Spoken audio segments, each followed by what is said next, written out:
Labour about to come to the rescue of the HS2 train line as new figures cast fresh doubt on the plan's value for money? Will our flash new expensive high-speed railway line actually deliver that much more than a boring, plain old slow one? The Transport Secretary will make the case and will explain why it's not really a waste of money.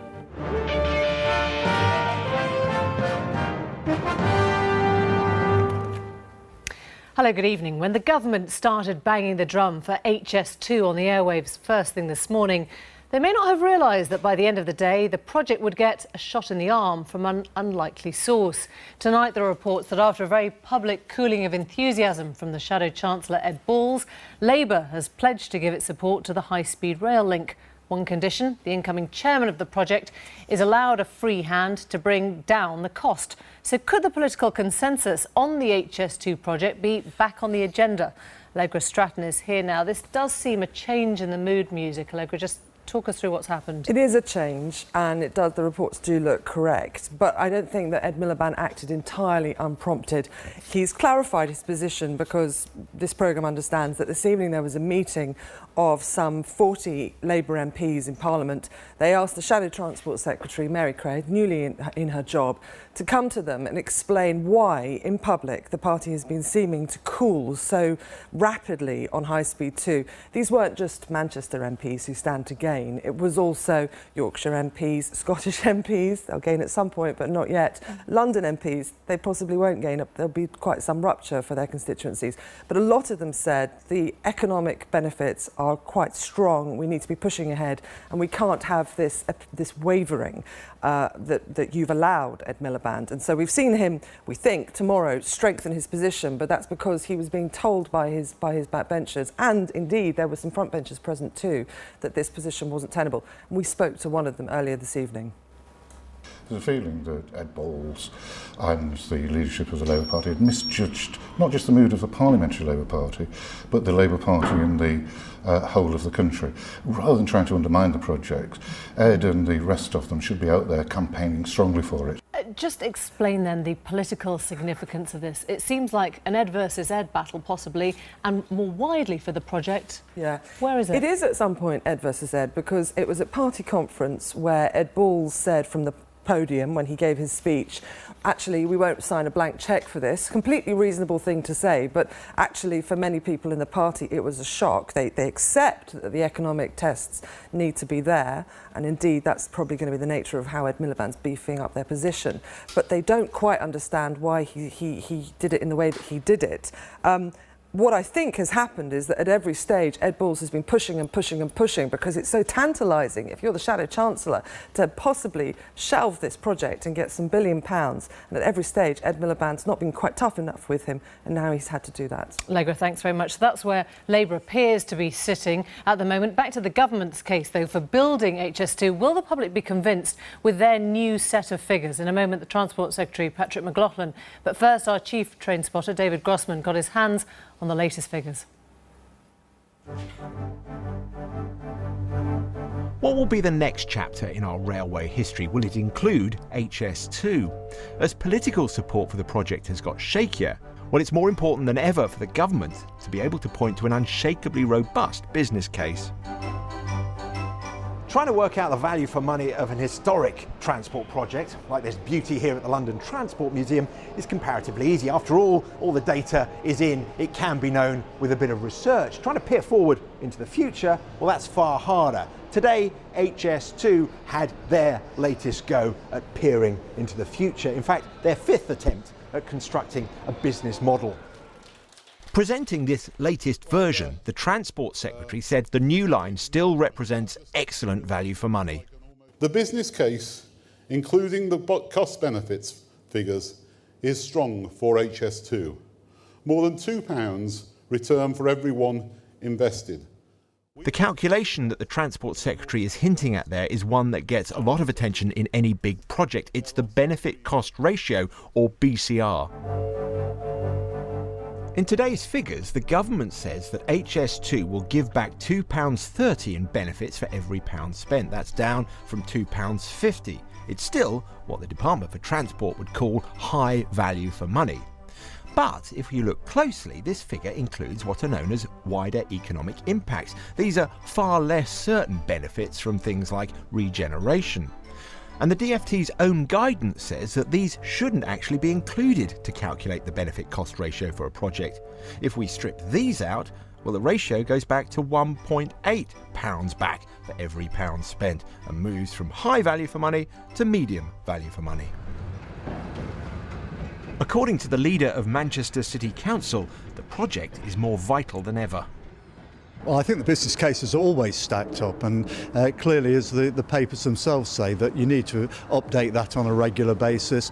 I think the report that's published today not only shows the robustness of the business case for high-speed rail, it does a thorough analysis of the alternatives, and I think demonstrates whether it's through improvements to the road network or through improvements to the existing rail network, nothing is anywhere near as effective as that brand new network, which is what we really need. HS2 has been going through some difficult days recently. Firstly, the projected cost has gone up by nearly a third. And secondly, both the National Audit Office and the Public Accounts Committee of the House of Commons have suggested the benefits should be revised down markedly. You'd perhaps think that when this was all factored in, the business case would now look far less attractive than the figures presented today. So what has happened here? Well, as the costs have gone up, HS2 Limited haven't been sitting back in their seats, twiddling their thumbs, staring out the window at the scenery. No, they've been very effective at identifying vast new areas of benefits that supposedly HS2 is going to unlock for us. And chief amongst these are benefits to business travellers. When HS2 first calculated their benefit to business travellers from the new line in February 2011, they put the figure at £25.2 billion, although since then there's been a change to the way the figures are presented, meaning to make it comparable, we probably have to add £1 billion more. Even so, by August 2012, that figure had leapt to £34.3 billion. And in today's calculation, the benefit is put at £40.5 billion, or around £15 billion more than the original estimate in 2011. If you look through the hundreds and hundreds of pages of documents that HS2 Limited have published today, you can find out why this big leap has happened in the supposed benefits to business travellers. It's because they now assume that a far higher proportion of people on trains are business travellers. For example, if you look at the previous model, the previous estimates, back in 2012 they thought that around 30% of travellers on a train between London and Manchester were travelling on business. Now they assume it's about 65%. In other words, more than double. And because of the way they value business travellers' time above that of commuters or leisure travellers, well, that means big benefits to HS2. This kind of change has led some to accuse the government of making the evidence fit the policy rather than the other way round. At the very least, when the evidence changes, policy doesn't appear to reflect that. So whether it's in the sort of economic advantages the government predict for the regions, which our members are sceptical of, or whether it's in the detail about who works on trains and who doesn't, or whether it's a question of capacity alterations, I think there's an element of dogma to the government's approach, and I think the debate should still be had. The idea is to establish in London. This is what the future of transport looked like 80 years ago in 1933. The airport would be elevated 120 feet above the ground, clear of all obstructions. Perhaps the biggest problem with the government's business model for HS2 is it's trying to make predictions for how we'll be travelling up to 80 years into the future. In 2093, will HS2 look like a good investment or as crazy as this 1933 motorbike wheel contraption looks to us today? David Grossman, well, just before we came on air a little earlier, I put some of those points to the Transport Secretary and asked him whether he was confident the cost of HS2 wouldn't rise again. Yes, because what we did there was we deliberately built in a large contingency. So what we've done is we've set a target for phase one at £21 billion, but actually I've told HS2 that I want phase one to be built for £17 billion.